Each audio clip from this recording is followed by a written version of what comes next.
We have literally all been there. You've spent hours, maybe your entire Sunday afternoon, preparing an absolutely flawless lesson. The material is rock solid. You are ready to go. But right in the middle of it, you feel the energy in the room just start to slip.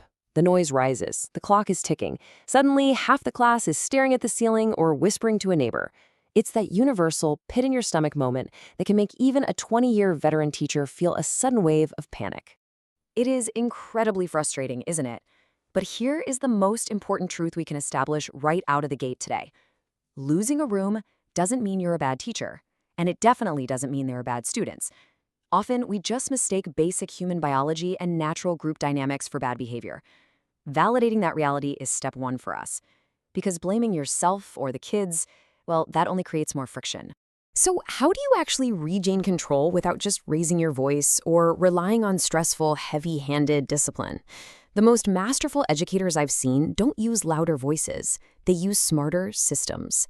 In this explainer, we're unpacking 7 science-backed classroom hacks that experts swear by.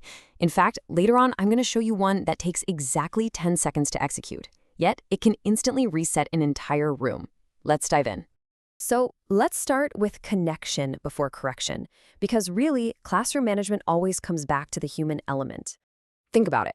Before we can even begin to optimize a student's working memory or manage their cognitive load, we have to establish a basic human connection. If they don't feel seen, the content just won't be heard. And this brings us to hack number 1, the doorway greeting. Instead of shuffling papers behind a desk while everyone files in, highly effective teachers stand right at the threshold to greet students by name. It sounds deceptively simple, right? But this micro interaction lets you privately gauge exactly who might be having a tough day, offering a quiet word of support before the bell even rings. It's connection before correction. Building on that is hack number 2, which is rooted in a very simple truth. Students remember how a classroom makes them feel. Enter the 2-minute celebration. By dedicating just 2 minutes, maybe at the end of a long week, to recognize effort, and not just high grades, you entirely change the emotional ecosystem of the room. Celebrate a student's improvement, their persistence, or even just someone helping out a peer. When effort gets recognized and celebrated like that, students feel safe. And feeling safe is an absolute prerequisite for taking the academic risks necessary for real learning. Okay, but connection is only the first piece of the puzzle. Let's look at the physical reality of a classroom. Research consistently shows us that sitting for too long actively drains a student's cognitive energy. When students are totally sedentary, cerebral blood flow actually decreases, and attention naturally fades over time. It is a biological limitation of the human brain, not some behavioral flaw that requires punishment. And that leads us right into the science of movement and validating a little something I like to call the 30-second reset. This biological reality we just talked about brings us to hack number 3. And its success isn't just a fun trick to kill time, it is deeply rooted in cognitive load theory. 7,701. That is a massive number. It's actually the sample size of primary and secondary students tracked across 35 different scientific studies in a recent, highly robust meta-analysis published in Springer Nature. Researchers wanted to know exactly what happens to a student's working memory when you introduce active physical breaks into a traditional classroom setting. The data they uncovered is absolutely fascinating. They found a statistically significant positive effect on working memory, of course, but there was a critical distinction. Moderate to vigorous physical breaks yield significantly higher gains than just gentle stretching. Pushing the intensity just slightly provides a physiological jolt. It increases blood flow and effectively reboots a student's ability to retain information. So, how do we bring this heavy science into a busy, chaotic classroom? Well, here is your 30-second reset. Step 1, have everyone stand up, immediately breaking that posture of fatigue. Step 2, incorporate a vigorous quick movement, maybe reaching for the ceiling or doing a quick jog in place. Step 3, take a collective deep breath. In literally 30 seconds, you interrupt the fatigue and prime the working memory for instruction. What looks like lost time to an outsider actually buys you significantly more focus. All right, so we've got the physical energy managed. But what if, and think about this, what if you could engineer mental curiosity just as effectively? What if you could hook your students' minds before you even utter a single word of your lesson? We are getting very close to that 10-second hack I promised you earlier. But first, let's look at how we capture their imagination the exact moment they sit down.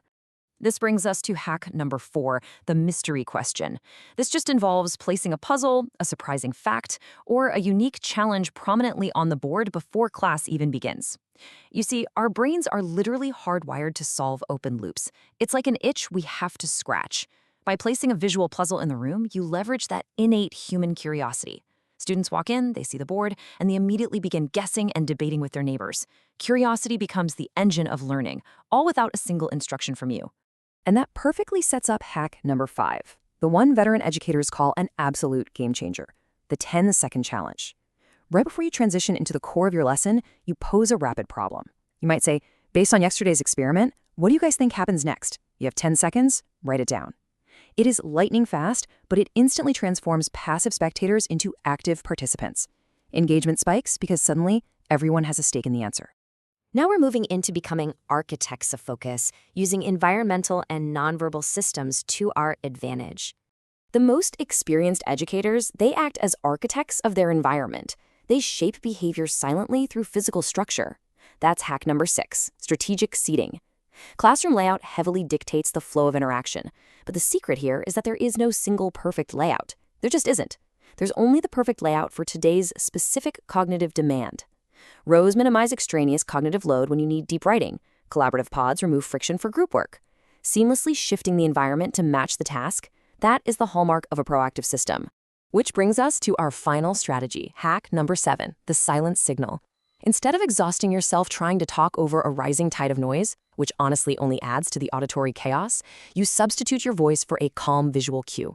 A raised hand, a visual timer on the board, or a specific gesture. When you practice this consistently, students automatically mirror the signal to quiet their peers. Notice the impact here. The result is drastically lower stress for you and remarkably smoother transitions for them. When you look at it this way, the reality becomes incredibly clear. You can have the exact same dedicated teacher. You can have the exact same diverse group of students. But you can experience a completely different reality just by changing the system. A chaotic classroom often just lacks the right structural supports. A focused classroom leans on smarter systems to do the heavy lifting for you. It's about the framework, not your willpower. So, the absolutely crucial takeaway from this explainer today is this. Great classrooms are rarely built by one exhausting, heroic, daily effort. They're just not. They are built on small, intentional actions and consistent repetition over time. The best educators don't work harder to manage behavior. They work smarter by building environments that guide the behavior naturally. We've covered a lot of ground today, from the quiet power of doorway greetings to the fascinating neurobiology of a 30-second reset. Now I'd love to hear from you. Whether you are an educator, a school leader, or maybe a parent, which of these classroom hacks makes the most sense for your environment? Or what is a small systemic trick you've personally discovered that just transforms a room?